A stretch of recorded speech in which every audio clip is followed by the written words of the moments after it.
Today can be the turning point in your life by making a simple decision. Fundamental questions of navigation. Where am I? Where am I going? And how do I get there from here? I invite the leaders of our planet to ask themselves these three questions before they make any crucial decisions. But if you don't make decisions, you're going to stay right where you are. We are all map makers. We are in a time of transition. If we're going to change, we have to change the direction that we're going. Our planet needs leaders who know where they want to go. When we change the direction we're going, then we want to make sure we're going in the right direction. Leaders who can see the big picture. Because if we're not, we're going to either go backwards or we're going to stay where we are. Recognizing the psychological and the spiritual shifts and changes that need to be made, often from the inside to the outside. To be able to shape your future, you have to be willing and able to change your paradigm. Complex journeys require navigation. The path to the truth is one such journey. This is your GPS. Hairstyling services provided by J.D. Edwards Salon and Spa, Palmdale Shopping Plaza, Madera Street. Accessories provided by Chevette Williamson Jewelry. Standout jewelry for standout women. Afternoon, everyone. Welcome to GPS Global Paradigm Shift on Global 99.5 FM. I am your host, Michelle Malcolm, and as always, it's a pleasure to be in your company today. Thank you so much for tuning in on this overcast. Today's Thursday, right? On this overcast Thursday. I would wish I could say it's a sunny day, but it's quite overcast here in the Commonwealth, well, at least in New Providence. But, you know, I'm because it means it's a little bit cooler outside than it normally would be. And who could complain about that? So, welcome to the show. This is going to be an engaging show today because we're going to be dealing with a topic that is of major importance to all of us, and that specifically is the economy of the Bahamas.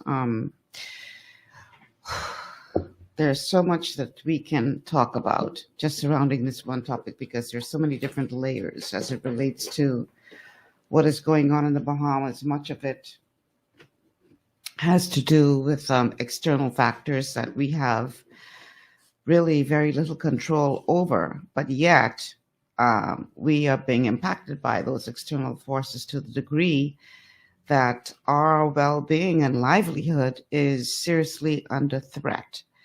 And then there are some who are going to argue that, yes, the world is facing a global economic crisis, inflation, etc., but we would not be in such a dire situation had we managed our affairs better. So there are some who are saying that, you know, I'm not going to use as an excuse the global economic situation.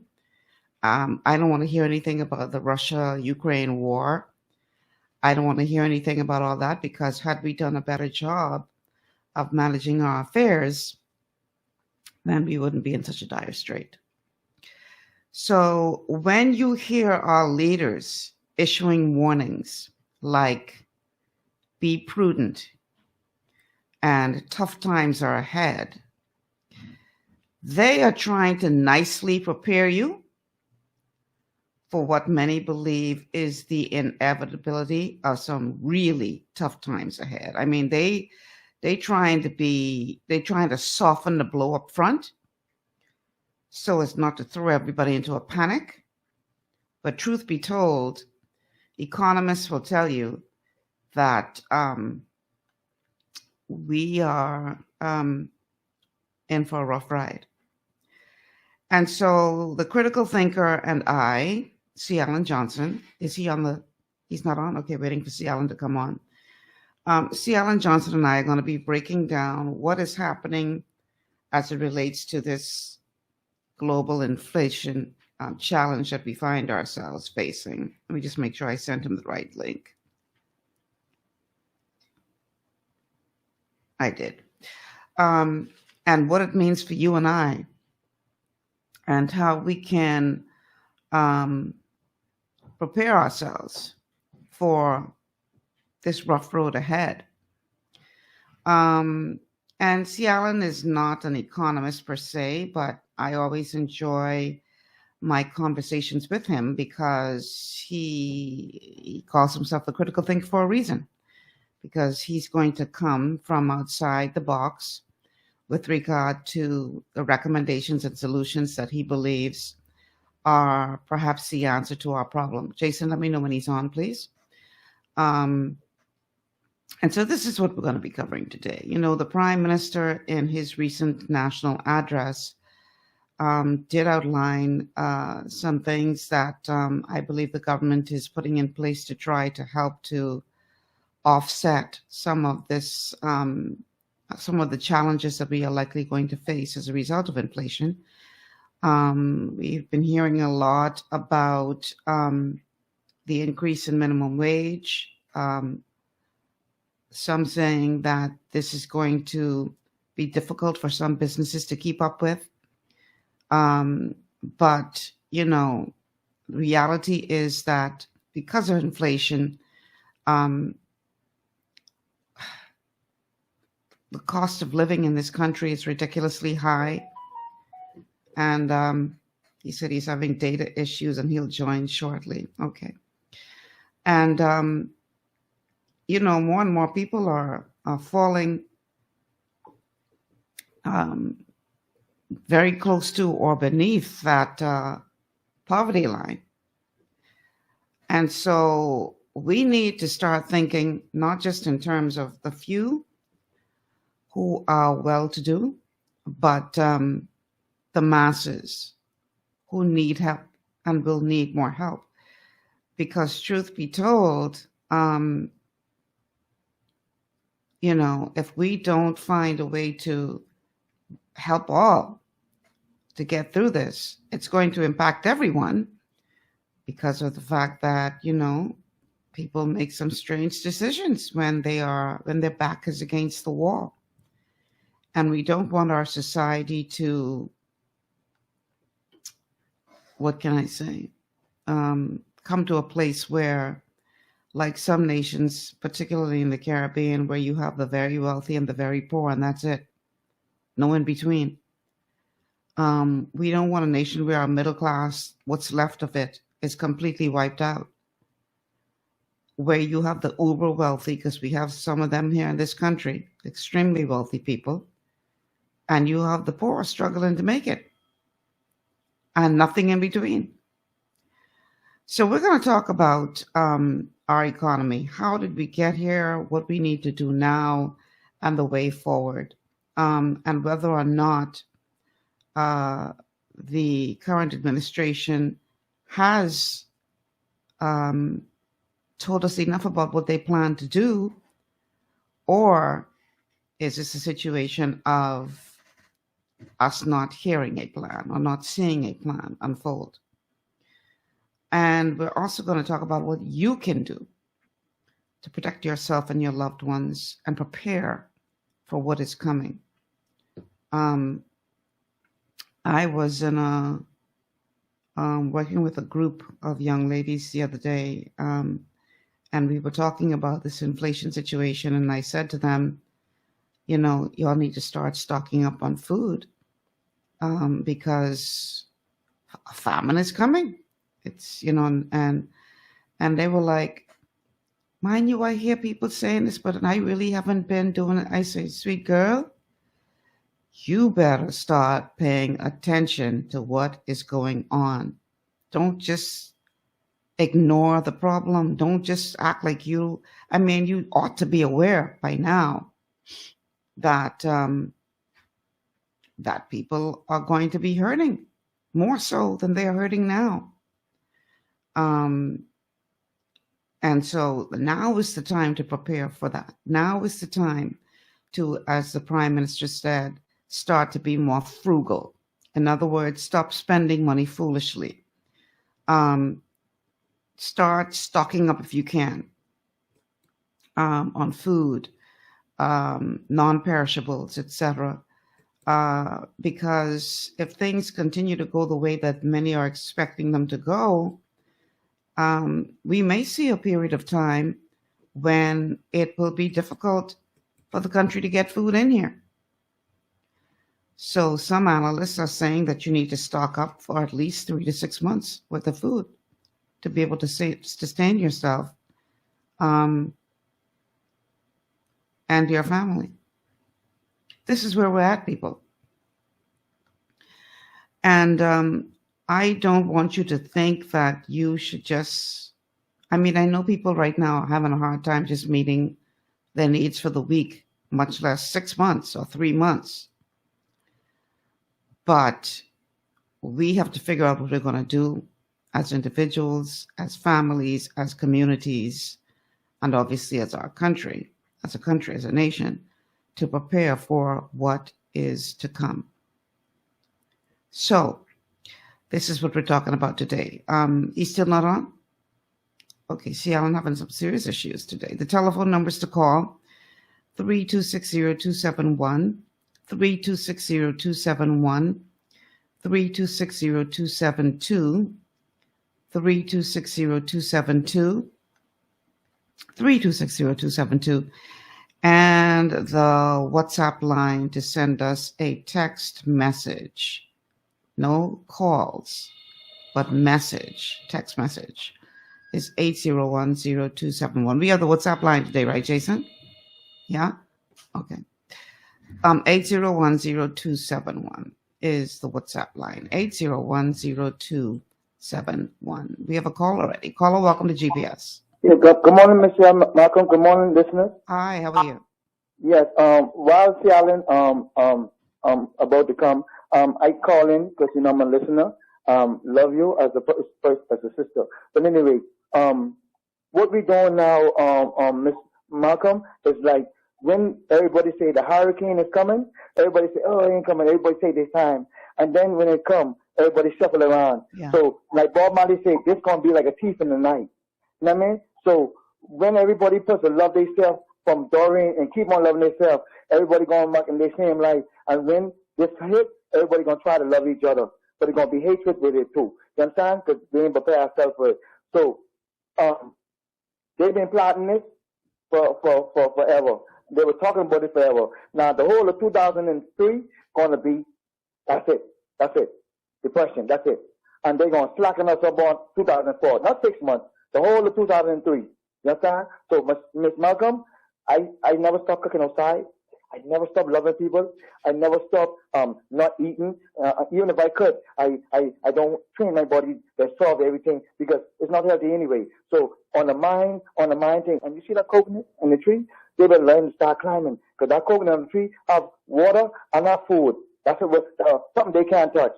Two things. You might get tired of the coconut, but you ain't gonna die if you eat coconut and drink water. You understand? That's one of the things to fix us if nobody got no garden and all that there. Coconut water, that would keep us for a while. You know what I mean? And Sister Malcolm, we in some dangerous, this Kendall Hunter from Freeport, I've been saying this for 5 years. I've been talking about people. We in some dangerous time. These people don't know what these people, they going around in Freeport, going Bahamian, hating each other. They taking their money. And who got the money, putting it in the wrong place? They ain't putting it in the love. We in some trouble. Not me, because I could go without eating for 5 days. We in some trouble, Sister Malcolm. Okay. Have a good day. Thanks so much for calling. I understand C. Allen is now on the call. C. Allen Johnson, critical thinker. Welcome to GPS. I don't know. Somehow I live in a bad area today. I hope you stay up on the broadcast because we need your opinion. You my only guest today, and I want to make sure that we keep you on. So let's hope everything works out. Excuse the quality in the background, but that's where I am. Yeah, got it. Yeah. All right. So economists will tell you that we are in for a very rough ride ahead. global inflation, supply chain issues, war between Russia and Ukraine, all of these things, even though they are external to Bahamas, are definitely impacting us and will continue to impact us to the degree that we're going to experience some rough times ahead, according to economists. But as I was saying, as we were waiting for you to come onto the call, while we have no control over those external factors, there are some who may argue that had we done a better job of managing our internal affairs, we would not be in such a bad state as we are now, or as we will be in the months ahead. What are your thoughts? I would absolutely agree. We've actually had decades to prepare for today, and even more so in the last 2 years since the onset of COVID, when the world has been rapidly moving towards what is called digitalization. We have done nothing to move ourselves in any form of preparation for the reopening of the economy. We somehow seem to believe that business is business as usual. I describe what we're doing right now is getting a fresh coat of paint on an old vehicle, as everybody else is upgrading to the new Porsche and Lamborghinis and etc.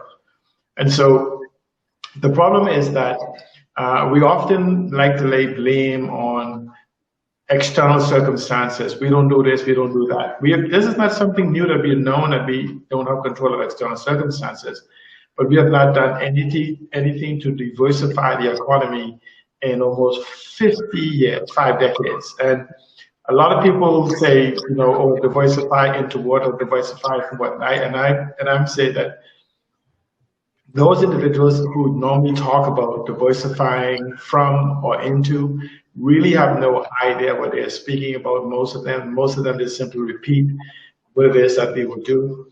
And I hear people say, oh, we need to diversify, tourism and financial services. And let's use tourism as an example, hospitality. The 10th largest industry in the world. What are we going to diversify into? Number 8, number 7, number 6, number 5? Or are we going to diversify number 11, 12, 13? And we're going to build automobiles, planes, jets, those type of environment. So it's not really moving away from the 10 to the 9, 8, 7, or whatever. However, we are small enough to embrace a number of the economic models that our leadership so often like to quote: the green economy, the blue economy, the orange economy, the digital economy, the conceptual economy, the data economy, the aquamarine economy, now the new carbon economy, the silver economy, the circular economy, and others. And we often repeat these things, but we've done nothing to actually prepare ourselves. We have laid some wonderful plans, but plans is what you wish to do. Strategy is how you intend to achieve those. We have never laid out any strategy as to what we want to do. And so even though now, again, we talk about, inflation, we are in for a bad, nasty ride unless we do something very, very quickly. Because we have no control over inflation. I said on your show before, if the Prime Minister could tell us what he could do, if he could prove he could do anything about inflation in the Bahamas, I'd stand on 2 empty aluminum cans with a rope around my neck. He can't, because we import inflation. We import 100% of what we do. You hear the Prime Minister talking in his speech and other places about how we're going to go into farming, agriculture, and various different things. And I tell people all the time, we often confuse the conversation of food sovereignty with food security. Food security is being able to feed the individuals in your country for 6 months, 12 months, 18 months, 24 months. We are learning today we have no food security. You don't have to grow food security. You can buy it, rice, beans, peanut butter, wheat, whatever it is that you need to feed your people for that amount of time. Food sovereignty is the ability to grow the things or supply the things internally for what you need for food security. Look at the grocery store. Have you been in the grocery store lately? You've seen the list of things in the store that the humans consume? How many of them do you think we could grow, farm, and produce and maintain for 6 months, 1 year, 2 years, as far as photosanitary conditions, to turning the corn into cornflakes, and all the variations, etc. And so the problem is that we're good on words. We're good on the linguistic gymnastics type of environment coming from leadership. And Michelle, the pain, and people hear me say this all the time. I am afraid, truly afraid for my country going forward. When former Prime Minister said we had some headwinds, I expected a rough ride. I never expected this type of headwind that we are experiencing now from the global economy, because he was talking about COVID in the industry. We're now talking about the global economy with inflation, the global prices, energy, no income coming into the Bahamas, and a redistribution on how our tourism product is now being consumed. And so we have the cruise ships that is prostituting us, and we have not made an alternative for how do we embrace the new dispensation of hospitality, which is what people experience, and tourism and what people do. And so, but again, coming back to the original thing, we can solve this problem because the very building out of the new economy can employ tens of thousands of individuals.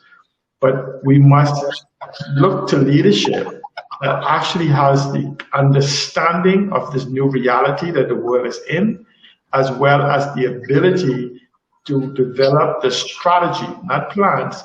But we plan on training people for this, we planning on doing whatever. No, strategy on how to achieve these. And where I am on Grand Bahama, let me repeat this for all of any Bahamians listening to me on Grand Bahama and New Providence. I've said this for a number of years. I challenge any economist, the Bahamian government economists, financial advisors, financial secretary, Michael Arkitis, the Prime Minister and Minister of Finance, or any external finance, anyone from the Chamber of Commerce.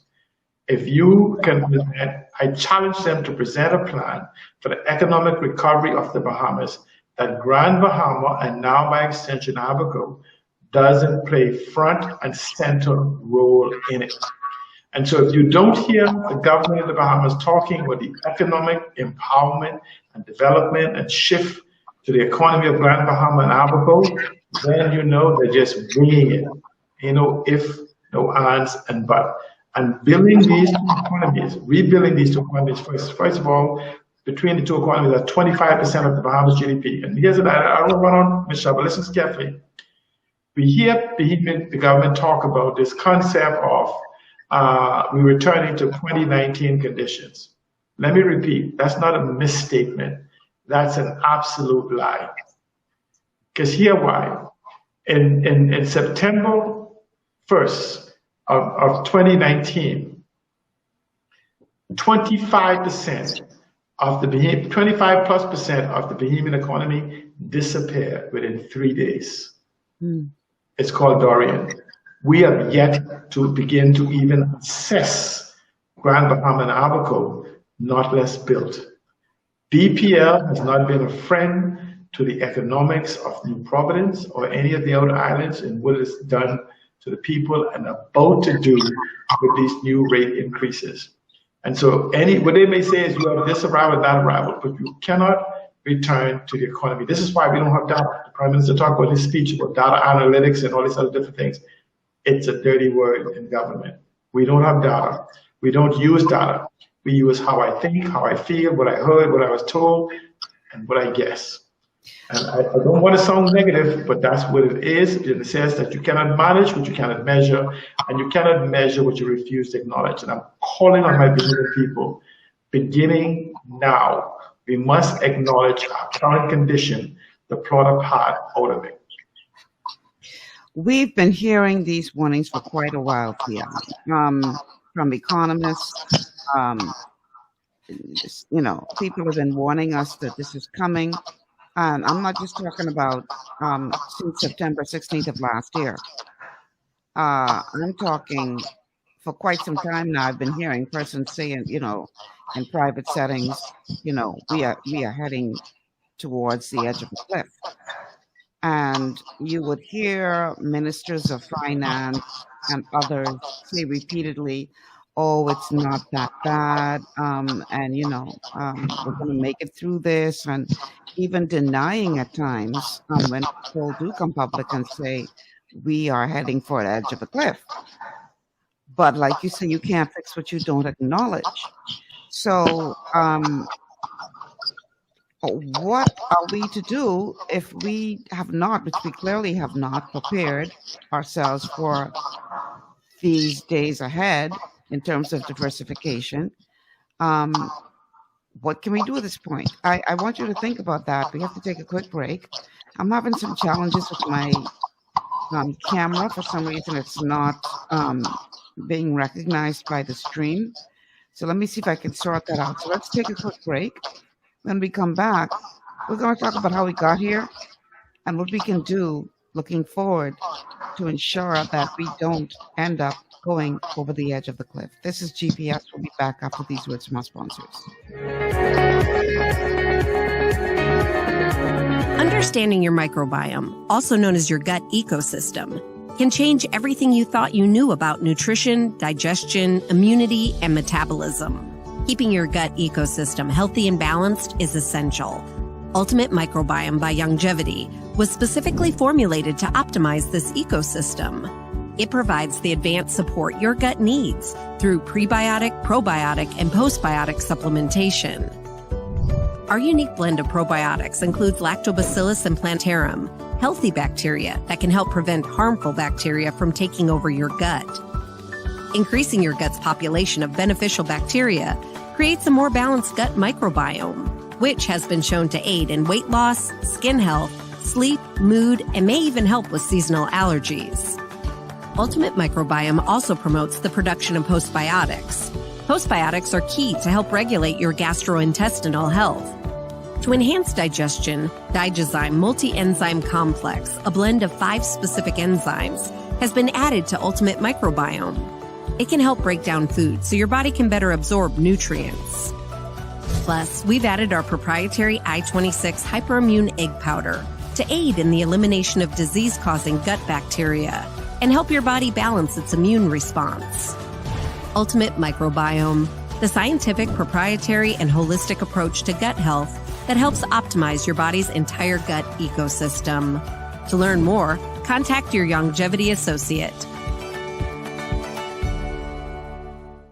Welcome to Sunshine Auto, the hardest place on the planet for a rims, tints, and tires. We are your auto superstore for rims, Lexani, Azaras, Trueform, Western, Lux, Fuel, Tracklight, Tough, Rough Racing, Velocity, Mud, All-Terrain, and low-profile tires, cars, homes, and commercial window tinting. At Sunshine Auto, we put God first and customer is king. Blessed love. To stay healthy, it's crucial to make sure you get the nutrition you need every day. But it's difficult to get all your recommended vitamins and minerals from food alone. Even in the United States, 94% of people are deficient in at least one nutrient. Beyond Tangy Tangerine 2.0 by Longevity is a simple, convenient, and affordable way to help your body get the essential nutrients it needs. It's an advanced plant-driven multivitamin mineral complex that contains certified organic whole foods, trace minerals, and antioxidants. BTT 2.0 supports your body's natural defense system with a proprietary blend of energy-boosting and body-loving nutrients, plus prebiotics, probiotics, amino acids, and enzymes that support digestion. With an unusually high ORAC score of 8,000, you get even more antioxidants to help combat free radicals that can cause damage to your cells. But to get the most benefit and value from any multivitamin, your body must be able to break down the nutrients so you can fully absorb them. Otherwise, they'll just pass through your system without doing any good. Beyond Tangy Tangerine 2.0 was specially formulated with synergizing cofactors to ensure you get maximum nutrient absorption. Beyond Tangy Tangerine 2.0 is the easiest way to give your body the balance and complete daily vitamin mineral supplement it needs for optimal support of your overall health. To learn more, contact your Longevity associate. This portion of GPS is brought to you by Tiki Bikini Hut at Junkanoo Beach. Great food, cool tropical drinks, and family fun in the sun. Welcome back to GPS, Global Paradigm Shift on Global 99.5 FM. Michelle Malcolm. See, Alan, I think I need you to mute your microphone while we're waiting to come, because we're getting a lot of background noise.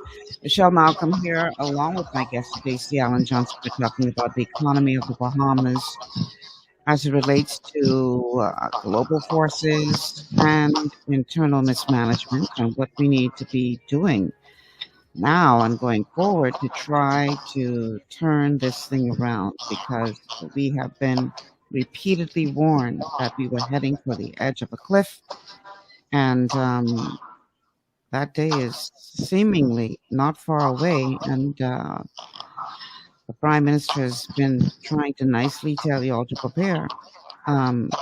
He says, be frugal.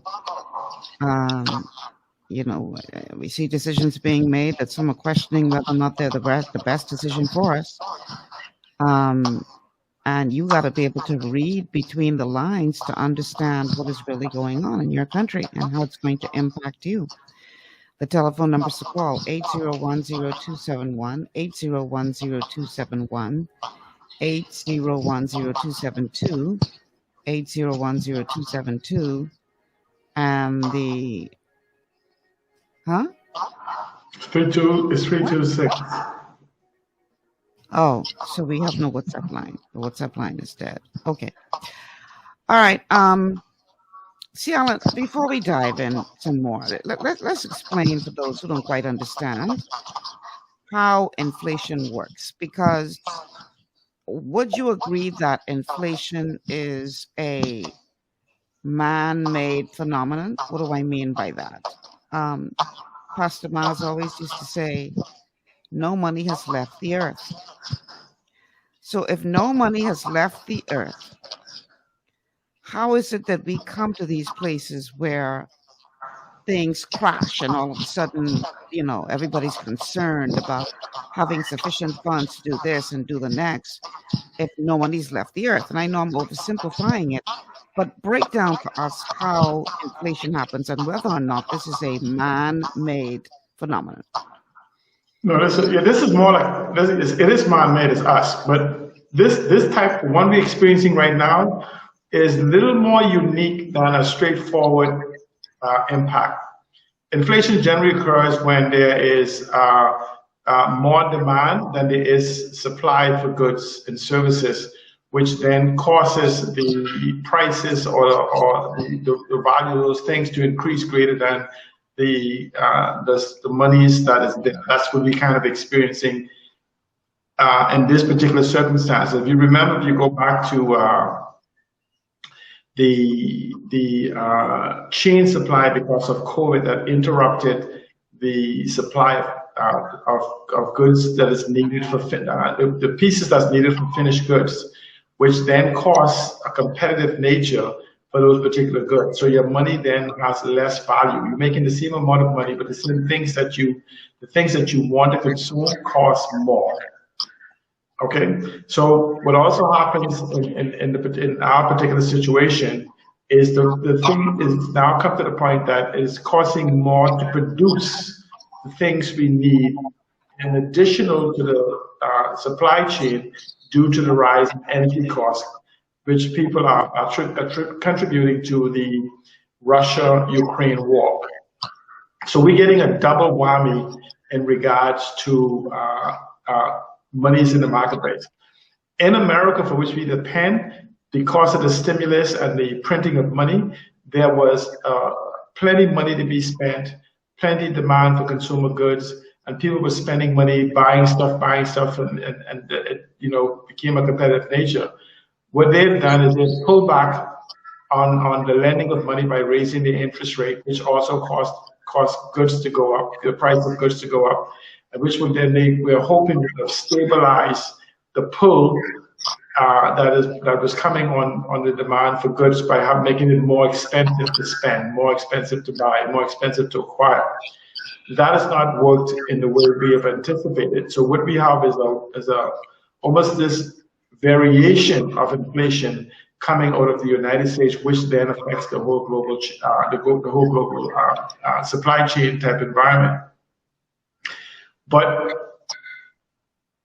I like to think of us as unique because we provide service. You know, one time we used to say we provide sun, sand, sea, and service. Mm-hmm. The sun is still here in abundant supply.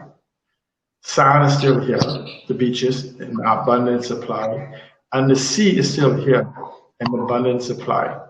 Service is questionable because we almost no longer provide service, but it's something that we can re-adopt, embrace because we have done it before and refine. And service is in the hospitality industry because we say hospitality is what people come to experience, so we've mastered that. But then you begin to look at the different economic models. What you're having then is that in every single one of those, it's a level of expertise that's already resident in Bahamians, that when we begin to embrace these models, it will work seamlessly in the total global environment. And so I don't buy the fact that we have to have the full blunt of inflation in the Bahamas. The inflation we see in the Bahamas is one of an import nature because, again, we don't produce anything. And the way for us to combat inflation is to grow the economy at a greater rate than the inflation that is out there. If inflation is 6%, then let's grow the economy at 6% or equal to an equitable amount comparative to what that demand is. We can do that because the problem we have with that, we're trying to attempt that, is that in spite of what government says, we have very easily 50% or higher unemployment and underemployment. The problem with unemployment figures is if individuals have not looked for a job, I don't remember exactly whether it's 3 months or 6 months, they are considered struck from the unemployment list. Then the question becomes, people are saying, I have not looked for a job because there is no job out there. And in spite of government making the argument that, oh, we hired 190 something people at this job fair and whatever, if you have very easily 80,000, 100,000 or more individuals that is unemployed and unemployed, even 200 people is not going to change the dynamics of our current situation. Neither is 500 or even 1,000. And so we have just not come up with any strategies that is necessary to say we're going to finally grow the economy. And that is because we have a form of protectionist type of regime. And this is why you saw the Prime Minister, and I don't necessarily mean to segue here. We have made 3 fatal errors in the last 30 days. It started almost 10 months ago, but it came to accumulation in the last 30 days. We've been through what? We've been through what? We've made some fatal errors in what we did, going back to January, but coming to realization in the last 30 days.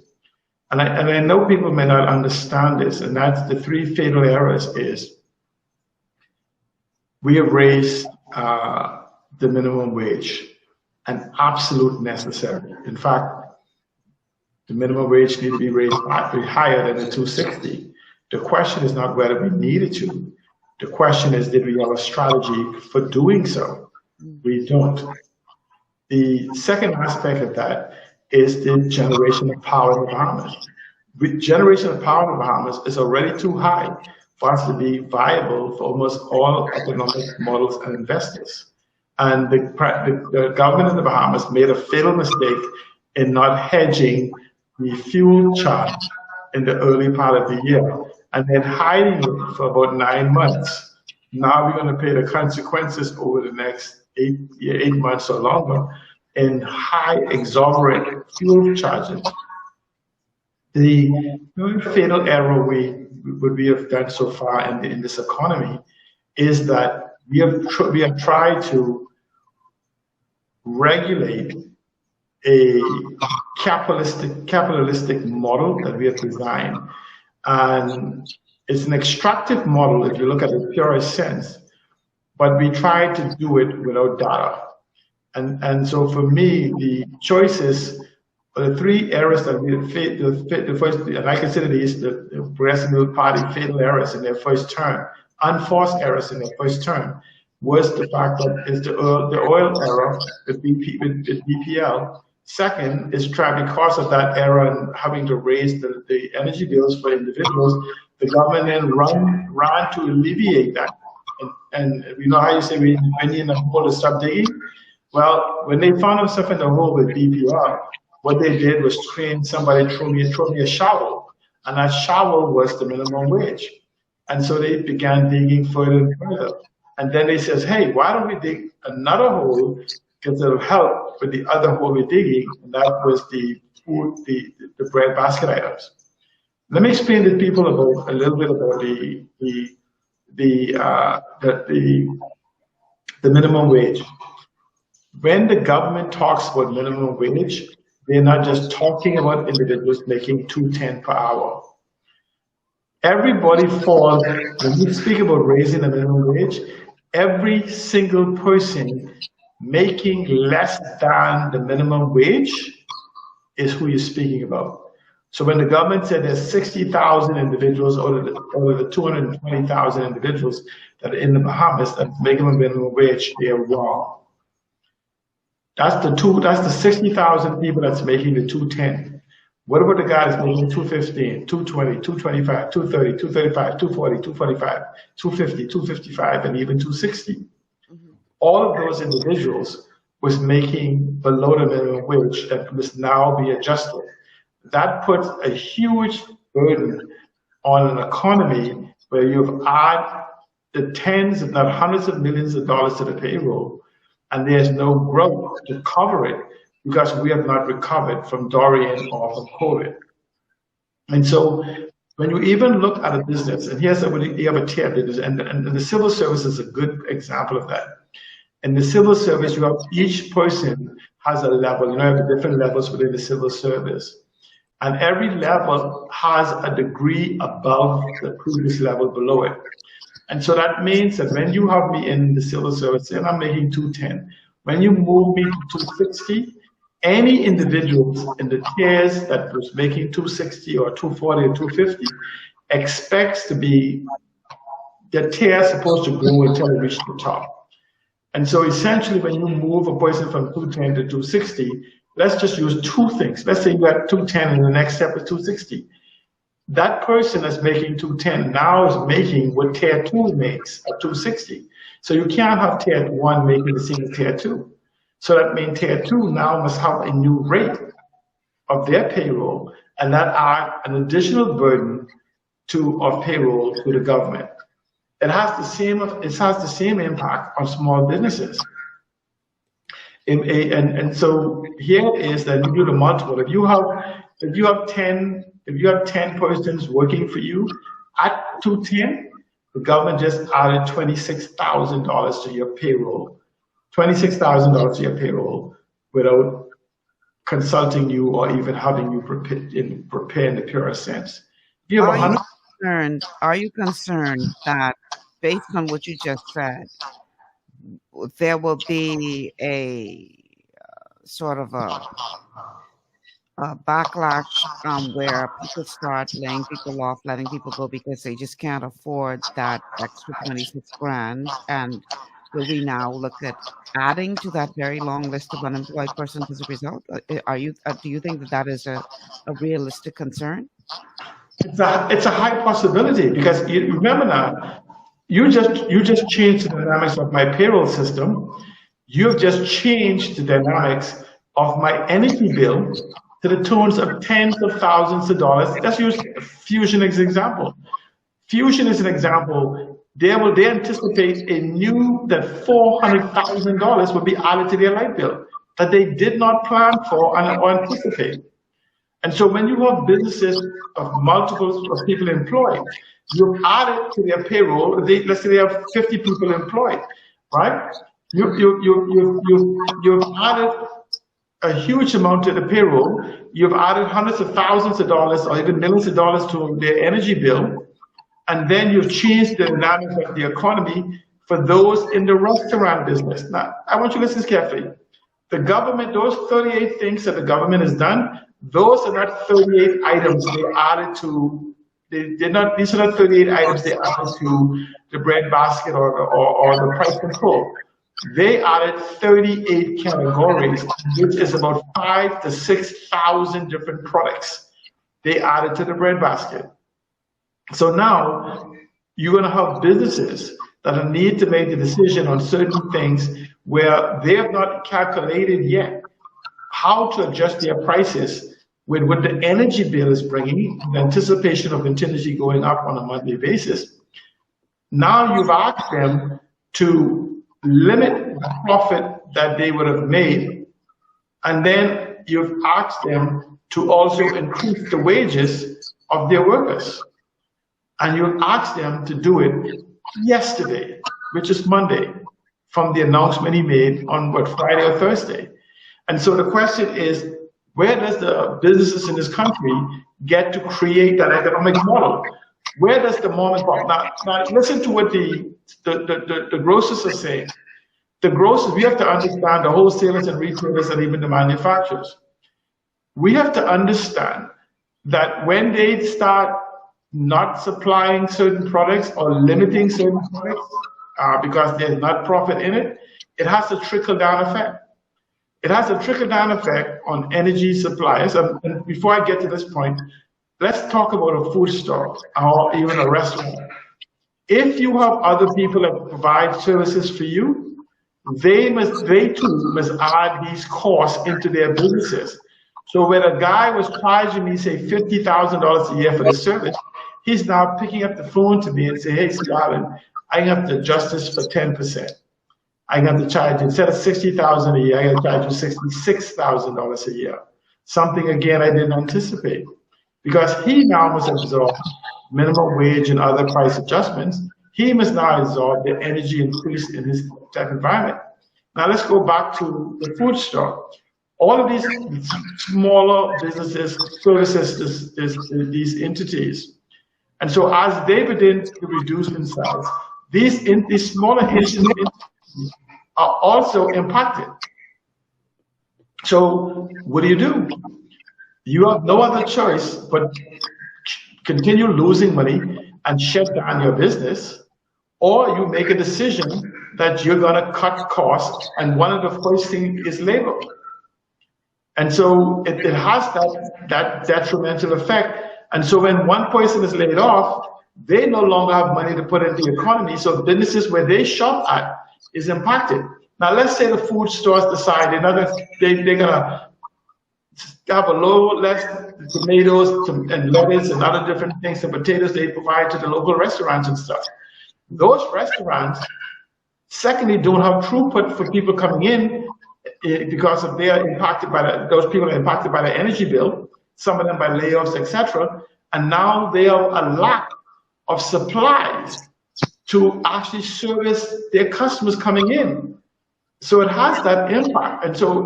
And we're not hearing from government or their strategy from creating this quagmire that they've created with these 1, 2, 3 punch on the economic model. And that is because it was happenstance, not the fact that it wasn't needed, it's the fact that it wasn't planned.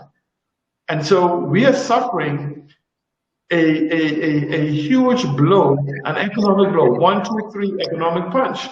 And that is throughout the entire Bahamas. One of the greatest things about this is, the rare fact is, guess what? The government in the Bahamas has failed to grow the economy. We have no economic growth. Going back, no real economic growth. Going back to 2019, as they like to refer to. And so the question then becomes is, where's this growth that actually allows the economy to be in such a way that this new money is flowing into the economy that individuals don't see the even 10% rise in their salaries, or because of 23.81% rise in salaries. 24%, this round up, 24% rise in salaries. So the businesses will not see those impacts, nor will, because you would have had that income, and it just new money would have flown through, and government itself has seen its revenue. Now, notice that even though government is making these things, government has not taken any loss. But Michelle, I got to take a quick break. If you could just pause me for a second. Yeah. I got a battery warning. I just need to run quickly to the car to get a battery. We'll take a quick commercial break because I have a question to ask you on the other side based on everything that you would have just said. So go plug in your phone. Let's take this break, Jason, and then when we come back, we'll continue the conversation with C. Alan Johnson. We are talking about the economy of the Bahamas. Are we in for a very rough ride ahead? Are we hanging on the edge of the cliff by the tips of our nails for dear life? And what do we need to do to ensure that we don't end up going over the cliff? We'll be back with more on this conversation after these words from our sponsors. Stay with us. Your body's immune system is under constant pressure from things like stress, lack of exercise, and toxins in the environment. It's crucial to be proactive and support your immune system with the nutrients it needs to function effectively. But it's often hard to get these nutrients from food alone. Introducing fast-acting Zinc Plus Immune Support by Longevity. Unlike zinc-only supplements, Zinc Plus Immune Support builds on the proven power of zinc and adds complementary nutrients to give your immune system extra support. Vitamin D helps balance the effects of zinc, while our proprietary blend of natural fruit and root extracts provides the extra help your immune system needs to work against daily stressors. And we've included Longevity's exclusive plant-derived minerals to give your body the minerals it needs, but can't get from food alone. And because Zinc Plus Immune Support is delivered in a great-tasting, sugar-free, berry-flavored lozenge, it encourages quicker absorption of all these nutrients into your body. Zinc Plus Immune Support. Zinc plus the extra support your body needs to promote a healthy immune system. To learn more, contact your Longevity associate. Welcome to Sunshine Auto, the hardest place on the planet for rims, tints, and tires. We are your auto superstore for rims, Lexani, Azaras, Trueform, Western, Lux, Fuel, Tracklight, Tough, Rough Racing, Velocity, Mud, All-Terrain, and low-profile tires. Cars, homes, and commercial window tinting. At Sunshine Auto, we put God first and customer is king. Blasted love. It's gotten harder and harder to get your daily requirement of vital nutrients from food alone. Without additional vitamin and nutrient support, your health and well-being can suffer drastically. That's why Z-Radical was specifically formulated. It combines a blend of antioxidant-rich vitamins, minerals, and botanicals with the protective powers of fucoidan to help fill the gaps from lack of nutrients in your foods. The core of Z-Radical is fucoidan, a naturally occurring polysaccharide that helps stimulate immune reaction, protecting you against inflammation and oxidative stress. We harvest this powerful mineral-rich nutrient from brown seaweed, harvested only from the world's most pristine ocean waters to ensure the purest quality. It's then extracted using cold process technology to ensure maximum levels of bioavailability. Then we add essential vitamins that help to protect your cardiovascular and nervous systems and are crucial for optimal immune and neurological function.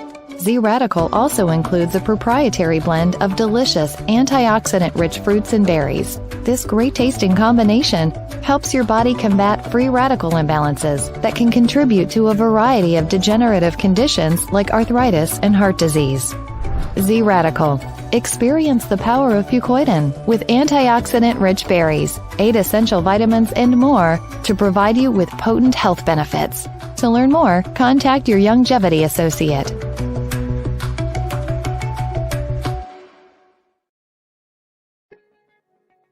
Welcome back to GPS Global Paradigm Shift on Global 99.5 FM. Michelle Malcolm here. Along with C. Alan Johnson, we are discussing the economy of the Bahamas and what it means as it relates to all of these external forces that are leading us into an inflation.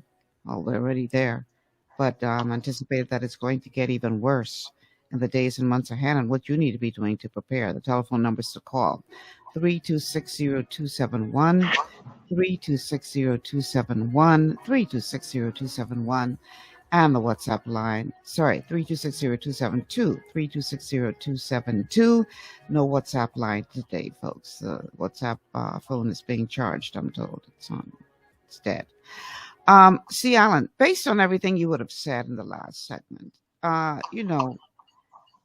when it comes to big business in the Bahamas, some might argue that they have been making profits for years off of the backs of their laborers, poor Bahamians who are just struggling to make ends meet. And maybe the time has come for them to take one for the team. Now, I know nobody goes into business to lose money. But what are your thoughts on that way of thinking as it relates to, okay, this is going to impact your bottom line. You're not going to make as big a profit, but maybe because you know what the nation is facing, you'd be willing to make less of a profit for a short time until we get through this and then go back to business as usual. What are your thoughts on that? There's a hidden gem in that question. Wonderful question. The problem with saying take one for the team is nobody knows how much innings this is going to be. The Prime Minister said 6 months. It could be a year. It could be longer. And the thing about it is that the Prime Minister has the gun. Once he makes the law, you have to follow the law. Now, in this conversation is missing something the U.S. Embassy and other countries have been demanding of us for the longest, and you'll never guess what it is. What is it? Antitrust laws. In some of the circumstances of this country, you'll be surprised to find out that the wholesaler and the retailer are one and the same. Oh, I'm not surprised at all. And so when the government, and the government knows this, and so again, it's not fair, but we're allowing it to happen. Right. So when the government, but listen to Michelle. Listen very carefully. The government says when something is important in the country, the wholesaler can only add 25%. C. Allen Johnson is the wholesaler. So I add my 25% profit. Then the government says the retailer can only add 15%. So C. Allen Johnson also happens to be the retailer also. So that technically means I get to still add 40% above cost to it. And so all of these is this stew of corruption, corruptive practices, etc. that happen. You know, you have former prime ministers that own wholesale companies and retail companies, more so in the medical field. And so that's one of the areas that, and the government of the Bahamas knows these things, you know, but I speak from a generic point because unless Bahamians become aware of those things and we move to correct it, it's not going to correct it in the fullness. And so the government has to take responsibility for playing these cards as opposed to opening the market for fair competition. And so with all due respect, I don't hold my breath waiting for that day to come, because once again, we're dealing with this handful of wealthy Bahamians who are controlling our economy. There's another factor in this whole thing that you just mentioned, C. Allen. They own the wholesale companies. Some of them also own retail companies, and they undercut the other retailers that they sell to. So, for instance, I am the wholesaler. Yes. I sell it to you. You have to do your markup, and then I make sure that when I do my markup as a retailer, I undercut you, so I sell it for less than you. which I can do because I'm the wholesaler. So I take it to business before you could get it. You get whatever's left over. But another part of this conversation that we're missing is that these same families also control the ports. Yes. So you can't win for losing. Right. Which, now understand this. Now let's see how that brings you back to Grand Bahama. This is one of the reasons why Grand Bahama and Abaco, with its own new port that's sitting there, we spent tens of millions of dollars building a new port in Abaco that's sitting there unused. A lot of people may not realize that. We have paid and paying tens of millions of dollars for a brand new port that was built in, I think, Cooperstown, that sits there empty and unused. They don't control that harbor. They don't control the harbor in Grand Bahama. And so developing Grand Bahama. When you say they don't, you mean the rich merchant class? Right, the merchant class. Right. And the oligarchs and the plutocrats. Right. And so what happens then is by developing Grand Bahama and developing Abaco, it loosens the noose, the economic noose they have around Bahamians. But what they've done is they're basically taking control of the economy and has kept it centralized on New Providence, not Nassau. Nassau's a city on New Providence. And they have kept the center of commerce on New Providence. How is it Freeport could fit into Grand Bahama 3 or 4 times? And New Providence could fit into Freeport 3 times. Not Grand Bahama, Freeport. So it tells you we have room for growth, we have room for expansion, and we have the infrastructure that is necessary to accommodate any type of growth and development. And I want Grand Bahamians to listen to me very carefully, more so you guys in New Providence. On New Providence, to buy a 1/4 acre of land, not those little government plots they give you, it will run you very close to $200,000. That's just for the land. You haven't built your house. On Grand Bahama, you can buy land and build your house, 1,600 square feet, for the same price, just as what you're paying for land alone. So the problem is, and if you want to add an extra 30,000, you could have waterfront. So what happens is, by fixing the Grand Bahama economy, because they don't own infrastructurally, have control of it, this is why they have deliberately not developed Grand Bahama. Here's the political aspect of that. If you fix Grand Bahama in the next 2 years or so, and I hope we can talk about this in the month of November, in the next 2 years, first of all, let me say, the hotel, for those who think the hotel is going to fix our economy, I hate to say, wake up! Or the airport. Look, man, the airport and the hotel was open before. We're in the same position. The airport and the hotel and the other hotel, port for the other hotel, what they call the Carnival Cruise Port, it's not going to change Grand Bahama. We need real economic spur in our island. But let's go back to what I was saying about fixing Grand Bahama. You would have almost immediately 80,000 jobs within the next 5 years that opens up for Grand Bahama. That means 80,000 individuals would have to leave New Providence and come to Grand Bahama for high-paying jobs. And people around New Providence and people saying, Seattle might be BS, and he's just talking. Why wouldn't government do this? Power is the answer. Loss of power. See, you look at it as saying 80,000 individuals moving to Grand Bahama, having a wonderful life, homes, cars, good careers, etc., business owners, etc. That's how you look at it. Let me let you know how the oligarchs look at it. 80,000 adults leaving New Providence is 80,000 registered voters. If there's 6,000 people in each constituency, that's 12 seats. So the power base, the political power base of New Providence would shift to Grand Bahama, for which they don't control the airports, they don't control the harbor, they don't control the land, because in case for you people on New Providence don't know, less than 50% of New Providence is occupied. Most New Providence is empty land. Just look at Google Earth. You're living together like sardines. It's a controlled environment. So they don't control the land. In fact, East Grand Bahama is twice the size of Freeport, hundreds of thousands of acres, mostly owned by the Crown. And including access to beachfront properties that you could go and develop in East Grand Bahama.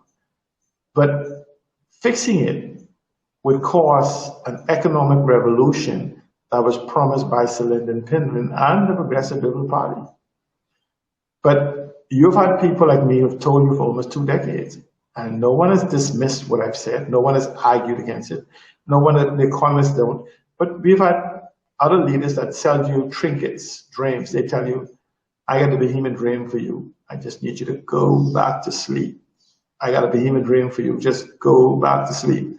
And so I'm asking you to wake up and to build your own dreams. Grand Bahama is the new frontier of the Bahamas. And Abaco, with the leveling and the new economic model of hospitality and tourism, also plays a major role, because the hundreds of thousands of acres on Abaco is also owned by the Crown, which basically means the government, which basically means you. And so we just have to have a conversation, not where people say you don't have to do anything and I'll give you $100,000 a year. If you elect me again, I'll do it right this time. And you have to educate yourself and become informed of the new economic models where you, your children, and grandchildren can fit in. We love to call ourselves a Christian nation. However, we are a nation that abides by Christian principles and rules of law. And I say to you, if you want to abide by Christian principle, one of the greatest principles is a wise man leaves an inheritance for his children's children. Grand Bahama, and by extension again, Abaco, and other islands are viable also. It's just that Grand Bahama already has the infrastructure in place for immediate use. Not next week. I say next week. I say not next week, now. Those other places are months and years away from getting infrastructure and resources. The infrastructure is here already in place. If you fly over here to Grand Bahama tomorrow, you could begin building tomorrow. And so the environment is here for the business. What we don't have is that we don't have leadership with vision, leadership that understand how to build the ecosystem using the strategies of the 21st century, not plans, not conversation, the strategies of the 21st century. You hear the governments of the Bahamas talk about these new environment, these new economic models. The previous administrations talk about ecotourism and heritage. The name for it today is called the orange economy that the PLP now talks about.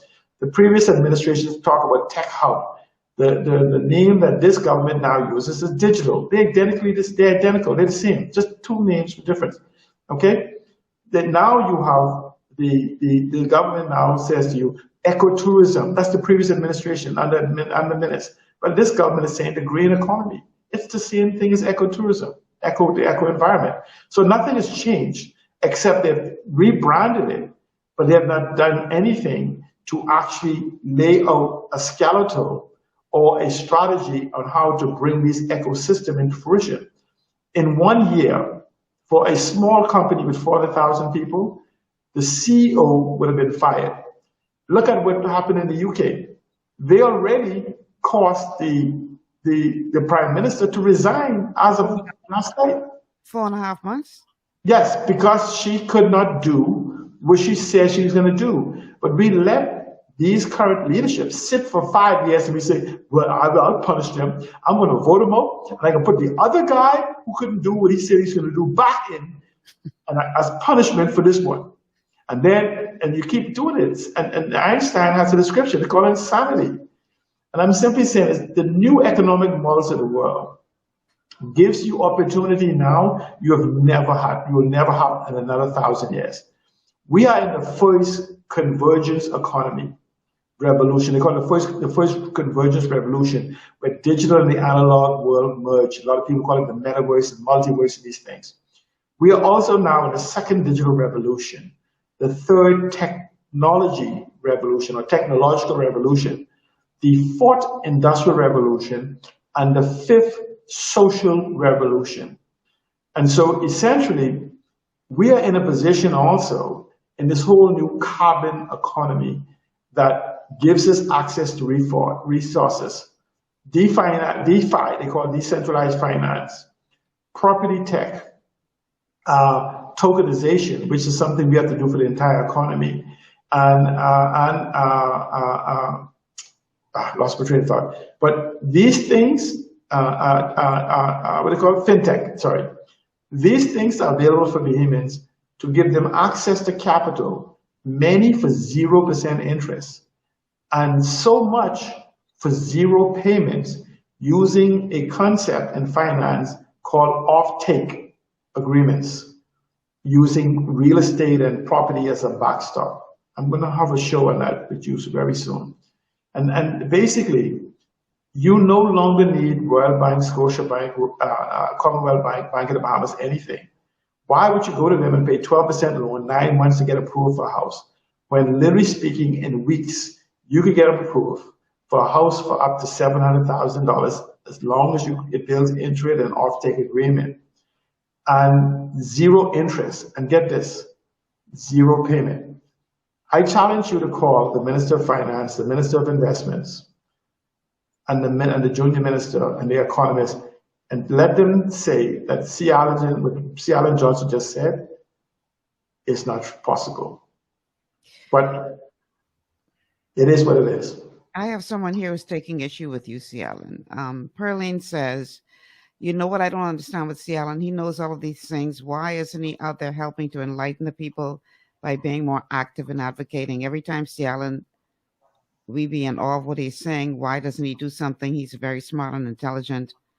All of this talking, why not help to make the change? How do you respond to that? My response to that is this. You don't go into a strong man house and force him to do anything. The strong man I'm talking about is you. I can't force you to be successful. I can't force you to want something. I can only inform you of the opportunities. However, in the shortest period of time, for the time I've been home, many people are throwing bricks at me. Oh, you should see the bricks they throw.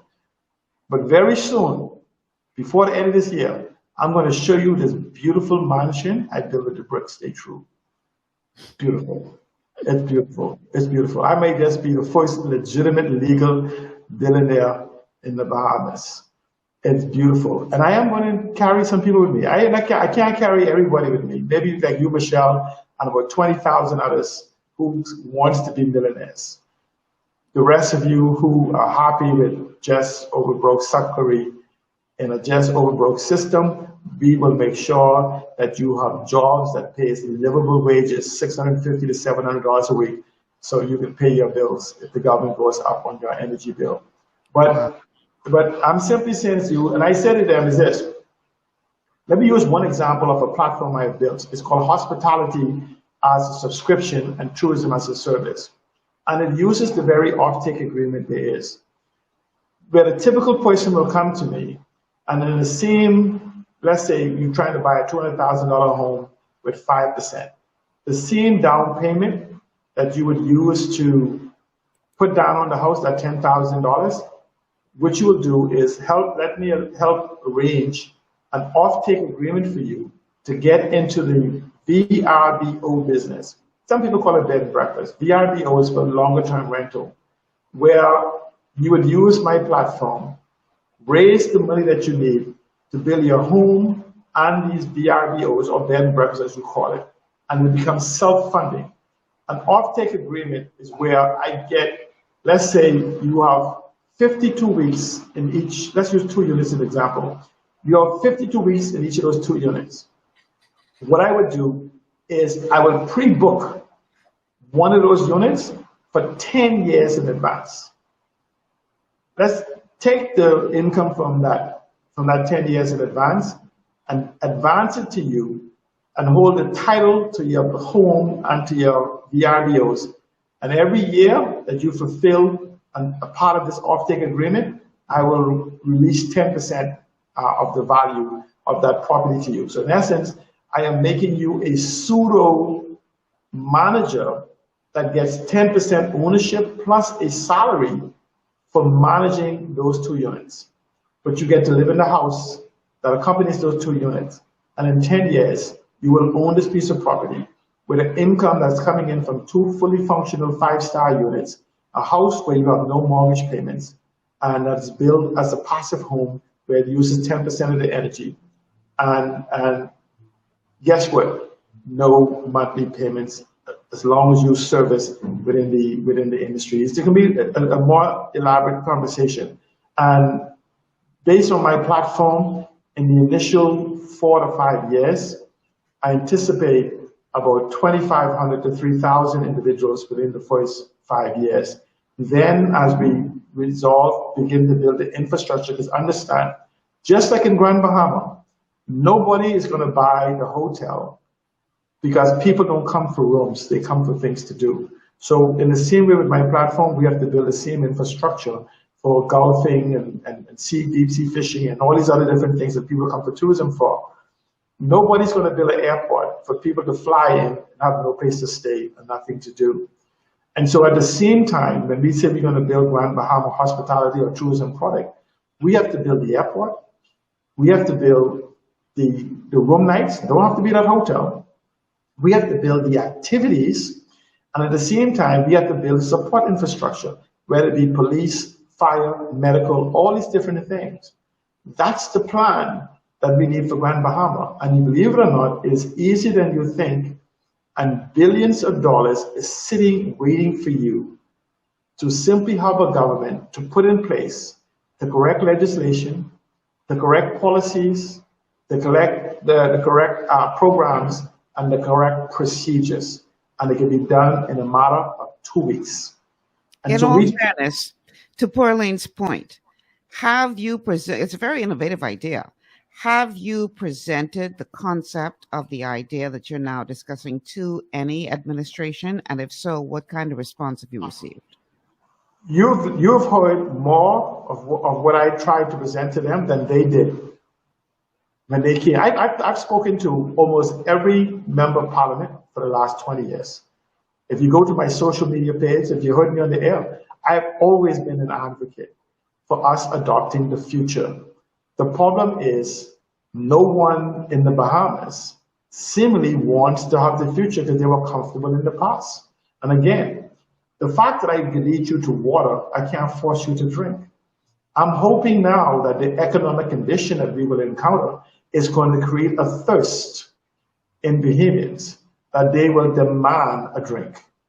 And hopefully this well of new economic opportunities that I've been talking about for almost 2 decades will be an opportunity to be tested. Because we've had people come in here, you know.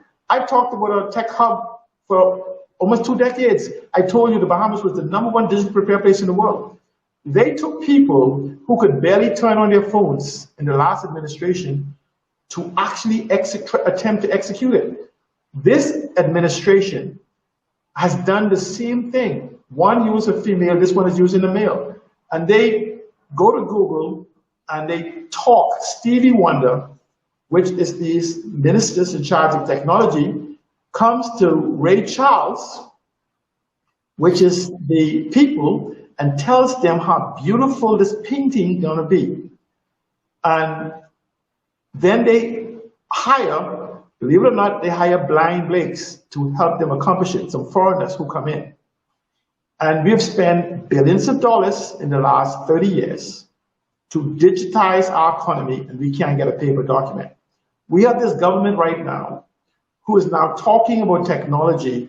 You know, how long have you been able to go to the coffee place and get free Wi-Fi, to Burger King, Wendy's, McDonald's, Kentucky, and free Wi-Fis? How long have you been able to go to locations and get free Wi-Fi? That the revolutionary thing in the Bahamas is that you running a business, or you do it, if you're a student in school, you can go to the park in the middle of the night and do your homework and run your business. That's revolution thing. We have yet to lay a skeleton for the digitization of this economy in 20 years. And I say I got a $10,000 reward for anyone to bring me a written skeleton or a strategy for the digitization of the Bahamian economy. And I say there's none that exists either for digitization of the government. The government has been struggling for these 10 years to digitize the government and selling it to you as if they were digitizing the economy. We almost came to the pillar of moving towards digitization with COVID, you know. And then as the economy opened up, everybody withdrew. Remember, everybody was using technology and we need to have delivery and we need to have apps and everything. It's gone away because we are comfortable. We like, with all due respect, I'm a Bahamian too. Okay, we'll take a break. Take a break. We have a call on the line. Let's go to the caller. Caller, welcome to the point. We are like pigs that we keep running back to the slop. We have a what? Pig we are running like back pigs, to the slop? and we go back to the coolness of the slop, and that's what we do. Let's go to the caller. Caller, welcome to GPS. Hello, my dad. How are you? Good. How are you? I'm doing excellent. I just clicked on the radio and I heard Mr. Johnson actually speaking, and I think it's a very pretty great idea. My question to you, Mr. Johnson, is that correct? We're listening. Go ahead. As an individual who has asset, basically property already, and basically it's no mortgage. These are these are not generation property or anything like that. But for individual who has property, how would that work if we wanted to use your concept with the Airbnb based on, let's just say, if I had a property and my property is valued at about $150,000 to $200,000, would your concept include that because I already have the property, that what you all would then do is actually come and basically set something up, and basically we come into the same agreement that you stated? Could that work or no? Yes. See, it is the same agreement. An off-take agreement is where if you already have a property, that's that much equity that you will start with. Let's use an example. You say you have a property that's worth $500,000, right? And we're about to do a $1.5 million project. Essentially, that means that property now has a value of $1.5 million. And because now I did not have to buy that property for you, you start with a $500,000 equity stake or the value of the property net. And so as you begin for the same 10-year process or whatever less amount of time in that off-take agreement, you will now be able to move to satisfy that off-take agreement in less time because you have less liability out there. Versus someone who came and he had to acquire the property for them and build the property. So let's say a regular person would take 10 years.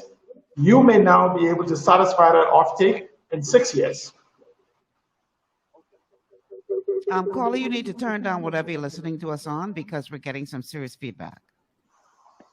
Okay. All right. Thank you for calling. All right, we got to take a break. Let's take a quick break. When we come back, we're going to talk about the way forward for the nation and what you as an individual can realistically begin to do now to prepare for these rough times ahead. The Prime Minister says, be frugal. What does that mean exactly? Yes.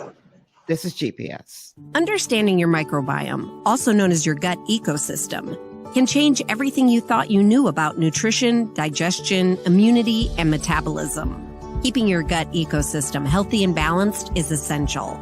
Ultimate Microbiome by Longevity was specifically formulated to optimize this ecosystem. It provides the advanced support your gut needs through prebiotic, probiotic, and postbiotic supplementation. Our unique blend of probiotics includes Lactobacillus and Plantarum, healthy bacteria that can help prevent harmful bacteria from taking over your gut.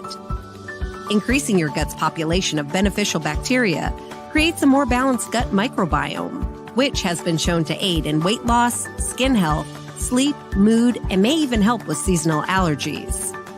Ultimate Microbiome also promotes the production of postbiotics.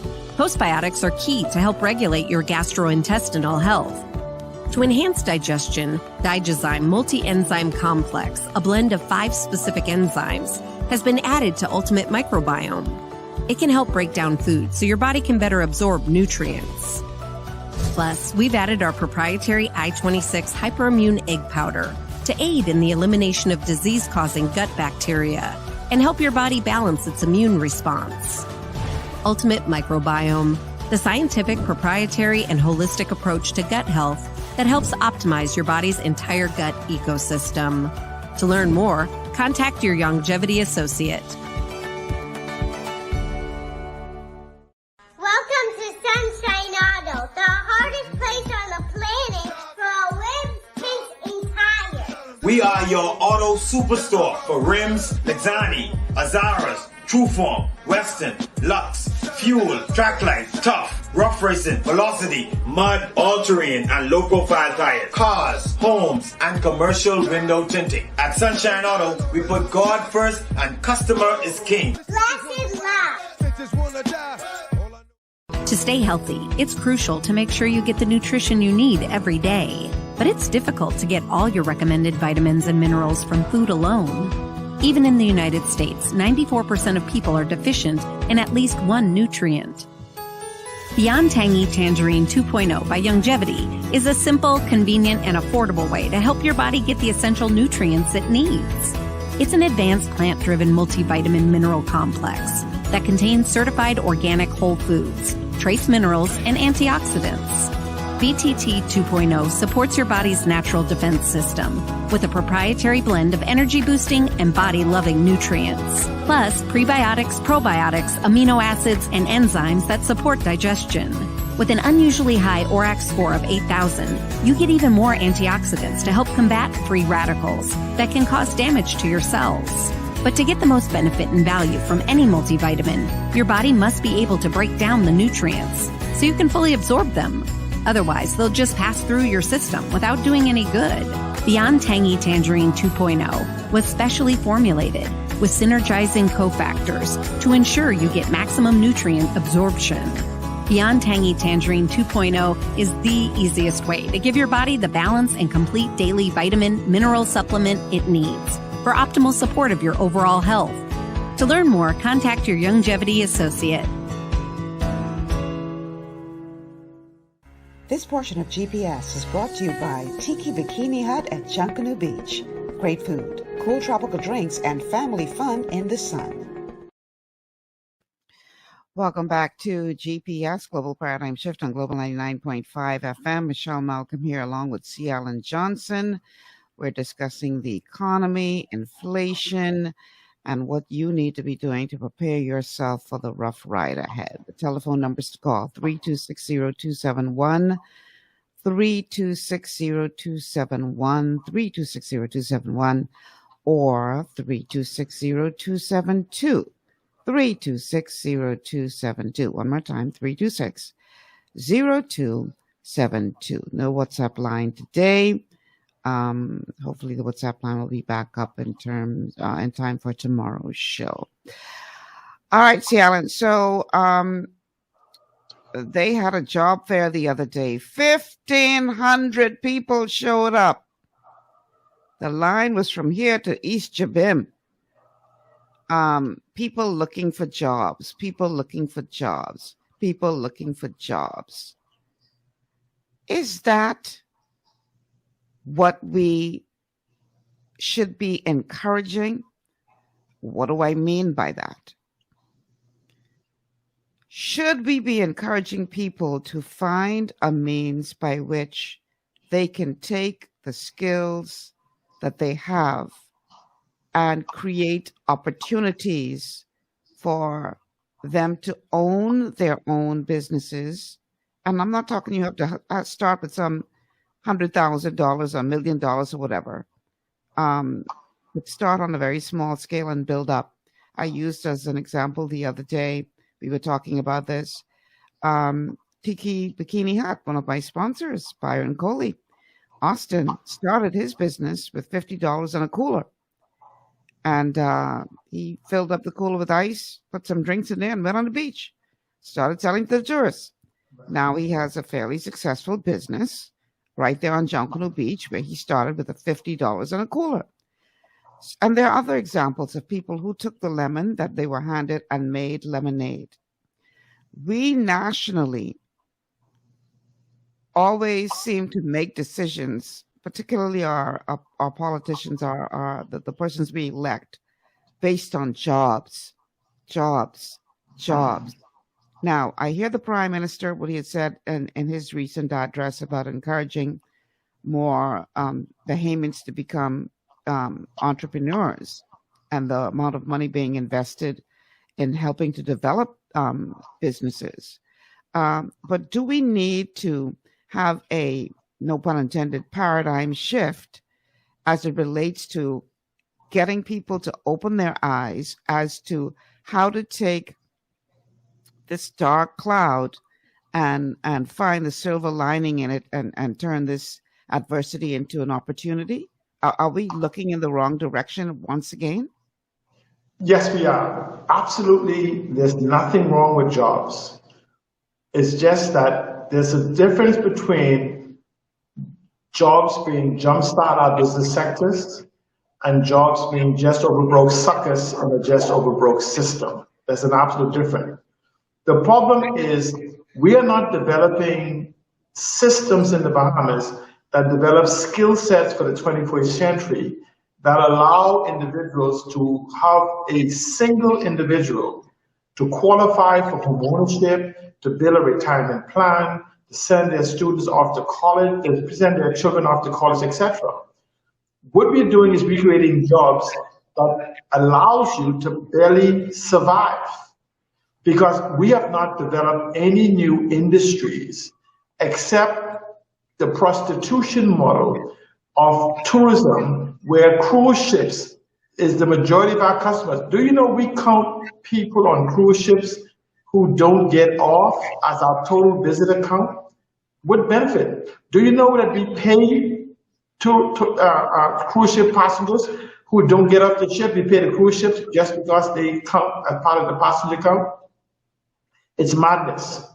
The model that we have is that why are we looking for $50, $25 from tourists buying trinkets when we can develop the hospitality model? This is what they come here for. We have these same inclusive hotels called cruise ship that contaminates our waters. Do you know, because we have no onshore power, a cruise ship one cruise ship park in our harbor produces the enough carbon and pollution of 1 million cars. Every cruise ship, 1 million cars. Every time they park at your harbor, I want you to think of 1 million cars with their engines running. Yet we say global warming and climate change and the environment and everything else. Why are we building more cruise ports here in Grand Bahama, Eleuthera, Long Island, when we should be developing a tourism model where we can get 1 million people rather than 7 million people who's looking to a hole on a cruise ship to come to the Bahamas and spend a week? The world has changed where you have millennials and Gen Z that has the money, these digital natives and nomads who would visit the Bahamas because we are near shore for a vacation. We just haven't given them anything to come here for. And I'm simply saying is we have not developed a model, so we do need workers in this environment, but we haven't skill prepared our Bahamians for the millions, if not hundreds of millions of jobs that's out there that requires a very particular skill set. We have not prepared them for that. We have simply said, we're going to put you in an education system that's failed. In fact, we have an education system that has set the COVID and during has set us back at least 1 to 2 decades in education of an education system that was already behind, is now a decade behind. And I challenge anyone in government, the Ministry of Education, the new Director of Education, to deny it. And when you don't just say Seattle is wrong, you know, like how the Minister of Finance, the Junior Minister of Finance says, the international people are saying the Bahamas economy is going to crack, and he says, well, I don't think it is. He said he don't think it is, but provide no evidence of what you think and what you feel. Don't let him say, well, Seattle Johnson, I don't think Seattle Johnson is right. You don't think he's right? He has the evidence to show that he's not right. These are the things that we have to demand. We have an opportunity to create the largest number of millionaires of any country in the world, just from our hospitality and tourism product alone, without even looking at the other 12 industries that the government keep talking about. The orange economy, the blue economy, the green economy, the carbon economy, all these various different things. But there's always going to be a new support structure. But it will take us at least a decade to get to the point that the 150,000 families that we have in the Bahamas, of the Bahamian families, could join the other small group of Bahamian families of being self-sustainable, where jobs is not a necessity, but they own their industries. And so they could transition to ownership. And ownership doesn't necessarily mean running a business. It just basically means that you own the business infrastructures within your country, whether it's through investment, direct or indirectly. And so I'm saying to you that what government has been preaching is garbage. And so what we have to do is we have to now redefine what is it that we have an expectation. And for those who know to speak the language of the 21st century, let them speak rather than speaking something you're familiar with. We have a call on the line. Caller, welcome to GPS. Sister Malcolm. Hannah again. You remember when Hubert, the past Prime Minister, Hubert Minnis said, the sum is all up. The rich gonna get richer and the poor gonna get poorer. This is what he meaning right here in 2023. This the quotation of that right there. Have a good day, Ma. All right. Thank you so much for calling. The telephone numbers to call 3260271, 3260271, and 3260272, 3260272. All right. So we clearly looking in the wrong direction, but you know, it is where we're looking. We're telling people No, that but go ahead. Let me say this point. What you have to do is you have to recognize our position. We have taken the subservient position that we are here to serve our leaders, when it's our leaders that are here to serve us.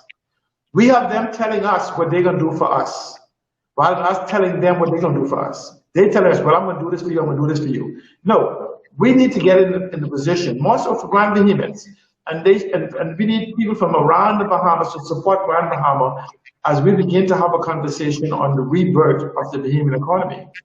Is we need to tell our MPs individually. I don't want to scream at no FNM, and I don't want to scream at no PLP. We need to have a conversation with your MP and say to him or her, this is my expectation from you. This is what I want to hear you represent as a collective. I don't want to hear what the party is going to do. I sent you to Parliament, not the PLP. You just happen to be wearing their color. This is what the legislation I want happen. These are the tools that I want to have. These are the policies I want to see in possession.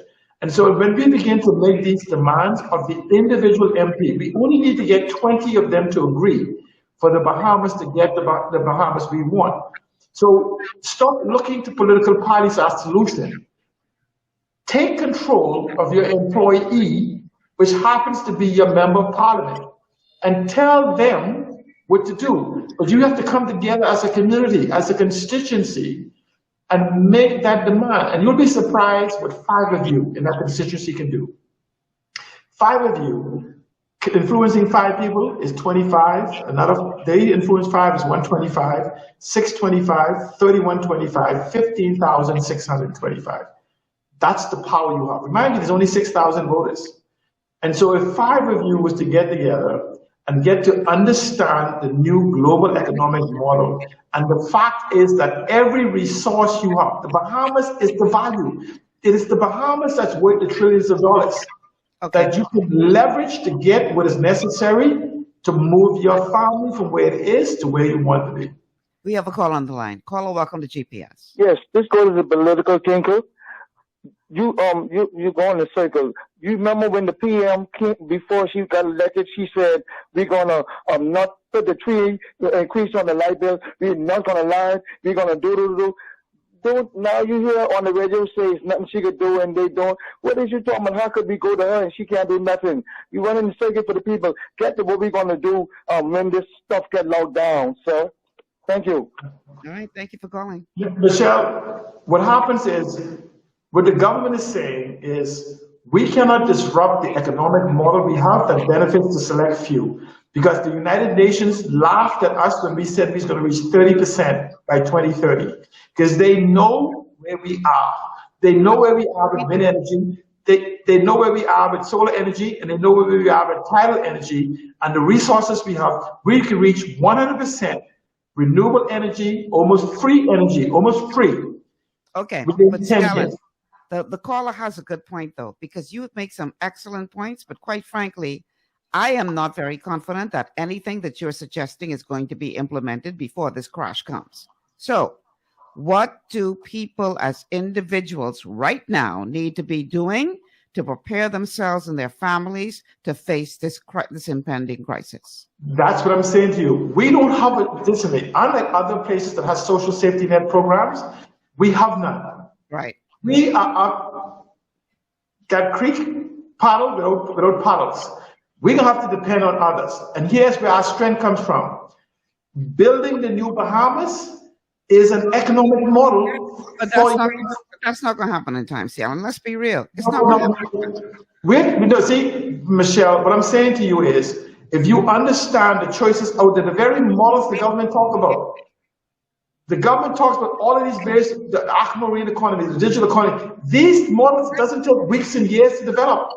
These already developed. We're not developing this economy. We are integrating it. That's like saying, oh, we can develop. I'm actually develop a car. I'm actually to get in a vehicle. Right. And I'm simply saying is that we can get into these vehicles now. The problem with getting into these vehicles is it emancipates you. Because when you get into these vehicles, you are the driver. You do not need to depend on any government to drive you. This is why they don't want you to have your own vehicle for the economic emancipation. If we need, right now in Grand Bahama, we need 20,000 rooms. There is digital platforms out there, and the government, the same way we sign an agreement for a foreigner, and they use the word Bahamas and say, we come in to buy our locale. They take the name Bahamas. They're not buying that building. They're taking the name Bahamas and says, there's a building in the Bahamas, and they go, oh, in the Bahamas. That's where the value comes from. The word Bahamas is the value. The cruise ship that has a nowhere cruise for $50 adds the word Bahamas to it and charge $500. We already own the brand. Why don't we use it? If you go build a house in Miami for $500,000 and say, I just want to build a house, they go, you got to be crazy. An apartment in Miami, a 10-bedroom apartment. A proper prepared business plan within a matter of 60 to 90 days. If you say, I'm building 10 bed and breakfast in the Bahamas and have the right policy for you to have access to the capital, people will say, in the Bahamas? That's a different thing. That's a different story. You're not renting for $600 a month now. You're renting for $1,000 a week for the same apartment. See, that's the part of the offtake agreement. They want you to believe that you need to go get a government home and live in this cage and go get a minimum wage job, and 2 or 3 of you lie about your income. This is why we have to lie about our income, and 80% of the mortgages and the mortgage corporation is in default. And the same thing across other places, because you lied to get into the house knowing you didn't have the income. I'm saying, let's generate the income, but let's stop looking to government. Let's tell those 39 individuals and those 16 people in the Senate, this is the way it'll be run. Let's not go to the House of Assembly and scream and holler. Even fixing our immigration laws is part of the system. That the immigration laws in the Bahamas for the illegals in the Bahamas can be fixed in 30 days. 30 days, and the illegals will have to leave the country. They will come and knock on the door to ask you to give them a ticket over here. They don't want it fixed because they want you to compete with them for the low-paying jobs.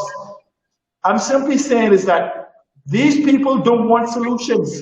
They want to cloud the issue, have you fight amongst yourself for colors, for gang membership, fanatics. Just you're busy fighting your brothers and your sisters, your mothers and your daughters and your fathers for these gangs that has no benefit for you economically except for crumbs. Well, you're making these choices. See, I'm not making these choices for you. You are. I am not the only person in the Bahamas that has an idea of how to build it. In fact, when you hear me speak, don't ever in your wildest mind believe this is C. Allen exclusively speaking.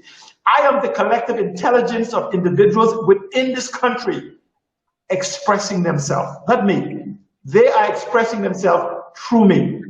And so it's arrogant for anyone to believe that, well, C. Allen think he knows everything. No, I don't. However, I got people around me that do.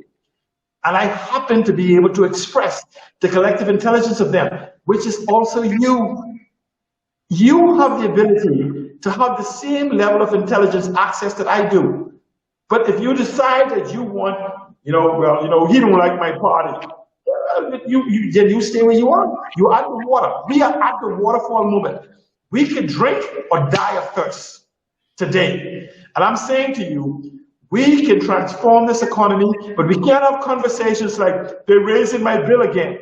Let's have discussions on not what they're doing to us, but the solutions we want to see them done. Don't let them tell us that they're going to do solar in 30% by 2030. Let's go have a conversation that says, we can do this right now. If you could borrow $1 billion to do whatever, how about paying $1 billion to give me some free light? How about, instead of technology in the park, putting fiber to the premises, which is a human right? These guys are arguing for human rights, for people, but they're not arguing for human rights for you to have broadband access. They say hospital, medical, all things is human right. Why don't they give you the tools for the 21st century is also a human right? You ain't heard no one person yet argue that you have a right to broadband. Not one. Broken promises, comfort to a fool. Listen to me carefully. A person calls you a fool when they don't have the ability or the intent. If I have the ability to do what I say, but not the intent, I call you a fool. If I have the intent, but not the ability, I just call you a fool.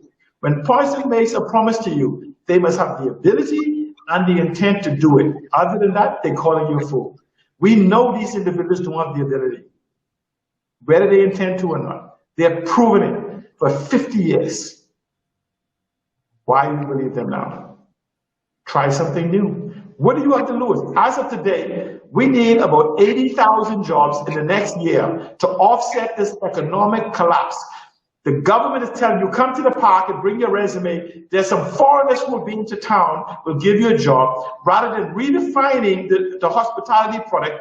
And let's go build some bed and breakfast. Let's go have fintech and DeFi and property tech and off-take agreement and backstop agreements, and get the money into here. Whether we put it into a sovereign wealth fund, bring in some sovereign asset management people, and let's build a better Bahamas for Bahamians, rather than giving crown land. Listen to me, just to me, before we run out of time, listen to this carefully. If we only have 1 million acres of crown land left, I want Bahamians, listen to me, get your pen and calculator out. If we only have 1 million acres of crown land left, I want you to imagine that we take 50,000 of those land, or let's just bring it down lower. Let's take 100,000 acres of the land we have, some properties, and put a value, a developmental value, not sell it. Just saying this land has the ability of beachfront property to generate $300,000 times 50,000 or 100,000 by 300,000, and you get, if you times 50,000 by 300,000, you end up with $15 billion. If you times 100,000 by 300,000, you end up with $30 billion. We can put that 100,000 acres in a sovereign fund today and go to the marketplace and ask for a low ball. This piece of land can develop $300,000 worth of income, and we can raise the $30 billion today. Do it right now in your calculator. But the government has crown land, give 1,000 acres to Bahama, 100 acres over here, 500 acres over here, 1,000 acres the other day with agreement. But they wouldn't put 50,000 in a sovereign wealth fund for you to leverage, to lend you the money to build your house interest free or whatever else. Just do the calculation.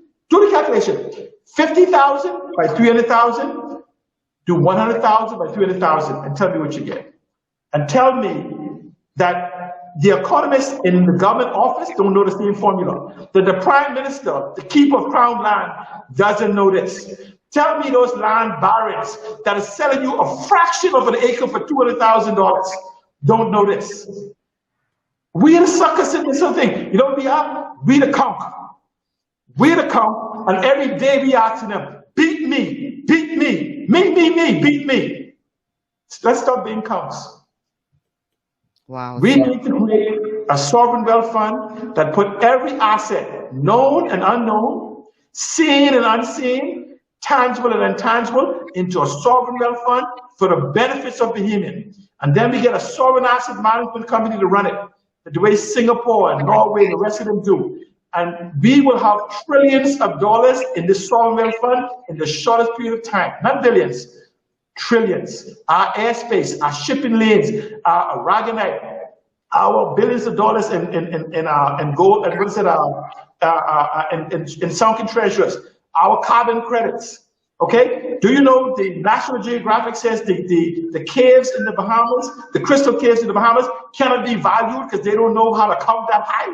The caves of Abaco. Google crystal caves of Abaco. Google crystal caves of Grand Bahama. Just Google it. The information is right there. The oldest living creature, what's it, stromatolites, the oldest living creature on Earth can only be found in exomas. What is it? The history of the world is in the blue holes in the Bahamas, the largest area of growth. We're the largest area of mangrove. The Nature Conservatory, the Prime Minister said he's going to try to raise up like $1 billion. The Nature Conservatory, a decade ago, says our carbon credits in the Bahamas is valued between $10 and $12 billion per year. But the Prime Minister tells you he's only going to get $1 billion. All right. How long do we count? We are out of time. I will save that last comment as your final thought. I will accept that as your final thought on the matter. Obviously, this is a discussion that needs to my final thought is tell them to go find their MP and call and make me out to be a liar. All right. I think they heard you. Gotta go, though. Only less than a minute left. Thank you so much, C. Allen, for always bringing insight into these discussions. Tomorrow is Friday, TGIF. We're going to have an open line show tomorrow where we talk about the week that was. However, this evening, I have been invited to co-host ZNS, to co-anchor, I should say, ZNS News as a part of their 45th anniversary celebrations. So make sure to tune in to see if your girls still got it. Until tomorrow, I'm Michelle Malcolm. Thank you so much, and I'll see you guys. Have a good one.